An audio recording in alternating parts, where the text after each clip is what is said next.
ఒక్కోసారి చిన్న సినిమాలు చాలా ఇంట్రెస్టింగ్గా అనిపిస్తాయి. ప్రస్తుతం ట్రైలర్ రిలీజ్ అయిన శివం భజే కూడా అలాగే అనిపించింది. యాంకర్ ఓంకార్ తమ్ముడుగా మొదలై ఆ అశ్విన్ బాబు చేసినవి తక్కువ సినిమాలైనా కొన్ని వెరైటీ స్టోరీస్ సెలెక్ట్ చేసుకుంటున్నాడు అనిపిస్తాం. మొదట్లో ఏవో జీనియస్, జత కలిసే అలాంటివి ఏవో చేశాడు. తర్వాత ఆ రాజుగారి గది సిరీసే బాగా పేరు తీసుకొచ్చింది. అందులోనూ నాగార్జున పార్టిసిపేషన్ వల్ల కూడా గుర్తింపు వచ్చింది అనుకోండి. ఒక అమ్మాయి ఆత్మ, ఆ ఆత్మ పగతో ఉంది, ప్రతీకారం కోరుకుంటుంది.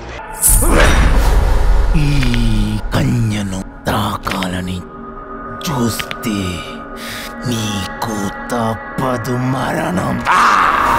వెళ్ళిపోదాం, లేదంటే చచ్చిపోతాం బాలా. కుదరదు. ఎస్, షో నుంచి క్విట్ చేసే ఛాన్స్ రాత్రితోనే అయిపోయింది. ఆల్రెడీ 3వ రోజు కూడా ముగిసిపోయింది. రూల్స్ ఒప్పుకో. ఎవరి కోసమో నువ్వు చప్పట్లు కొట్టడం కదరా, నీ కోసం ఒక్కడైనా చప్పట్లు కొడితే తండ్రిగా నేను గర్వపడతాను. అదేంటి పెళ్లి జరగలేదా? వాడితో బిడ్డెందుకు కట్టావు అంటే పెళ్ళే లాపలో అర్థం కాలేదు. ఈ మధ్య రీసెంట్గా చేసిన హిడింబ మూవీ కూడా జనానికి పెద్దగా ఎక్కలేదు, కానీ కాన్సెప్ట్ చాలా ఇంట్రెస్టింగ్గా ఉంది. దాని మీద మా రివ్యూ కూడా ఛానల్లో ఉంది, వీలైతే చూడండి. కళ్ళను గప్పే ముసుగులు ఉండొచ్చు కానీ బుద్ధికి దొరకని రహస్యం ఉండదు. టెర్రరిజం కోణంతో సినిమా మొదలైంది. మనవాణ్యంగా ఇండియా స్పెషల్ ఏజెంట్ అన్నారు. మ్యాప్లో ఇండియా కనుమరుగైపోవాలి. ఈసారి ఏదో భారీ ప్లానింగ్ చేస్తున్నారని రిపోర్ట్స్ ఉంది sir. India need a special agent to stop this destruction.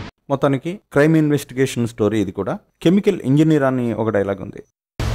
పేరు సాగర్ సార్, ఫార్మా కంపెనీలో కెమికల్ ఇంజనీర్. మిస్టీరియస్ మర్డర్స్ అని అన్నారు. మరి ఇదంతా చూస్తుంటే ఒకప్పుడు రాజశేఖర్ చేసిన ఆయుధం సినిమా గుర్తొస్తుంది. అందులో కూడా ఇలాగేదో ఆ కెమికల్ లింక్ ఉంటుంది. చాలా ఇంట్రెస్టింగ్గా ఉండే మూవీ అది. ఎవరైతే మన పనుల్ని ప్రశాంతంగా లేకుండా చేస్తున్నారో, ఎవరైతే మన బతుకులతో వ్యాపారం చేస్తున్నారో, ఎవరైతే మనకి గొడవలు పెట్టి పారిన మన నెత్తురుతో అత్తలు జల్లుకుంటున్నారో వాళ్ళని ఎదుర్కోవడానికి ఇప్పుడు వీటితో మనకి పనిలేదు. పడేయండి. Same mysterious murders. ఇక హీరోయిన్ దేగాంగన సూర్యవంశీ ఇందులో కాస్త పద్ధతిగా కనిపించింది. ఇక తల్లి పాత్రలో తులసి, ఆ పక్కన ఆ వినాయకుడు, ఇదంతా చూసేసరికి కొంతమందికి కార్తికేయ గుర్తొస్తే రావచ్చు. ఈ మధ్య మనకి తెలిసిన వాళ్ళు చాలా మంది చనిపోతున్నారు. నా బిడ్డకి ఏం కాకుండా నువ్వే వాడిని కాపాడాలి స్వామి. ఈ మధ్య సినిమాల్లో హీరోతో పాటు దేవుళ్ళని, పురాణ పాత్రల్ని కూడా ఎంటర్ చేయడం ఒక అలవాటుగా మారుతుంది, ఫ్యాషన్గా మారుతుందని కూడా చెప్పొచ్చు. కార్తికేయలో కృష్ణుడు ఇండైరెక్ట్గా ఎంటర్ అయితే, హనుమాన్లో ఆంజనేయుడు వచ్చాడు. ఇక అశ్వత్థామలో చిరంజీవి అంటూ ఆయనే ఎంటర్ చేశారు. ఇక ఇందులో ఫైనల్గా ఆ త్రిమూర్తుల్లోంచి శివుడే వచ్చేసాడు.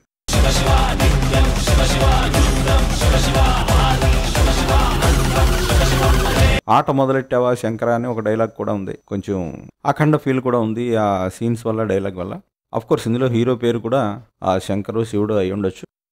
ఆట మొదలెట్టావా శంకర.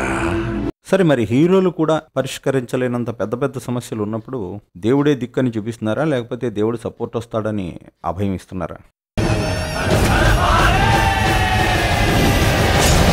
ఏదేమైనా ఈ సినిమా వైబ్స్ బాగున్నాయి, హిట్ అయ్యే ఛాన్స్ కనిపిస్తుంది. చిన్న సినిమా అయినా ఇంట్రెస్టింగ్గా తీస్తే ఖచ్చితంగా జనం చూస్తారు.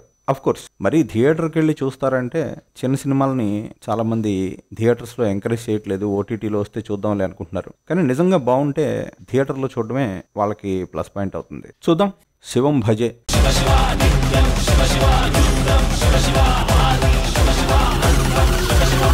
మరిన్ని మంచి వీడియోల కోసం సబ్స్క్రైబ్ చేయండి.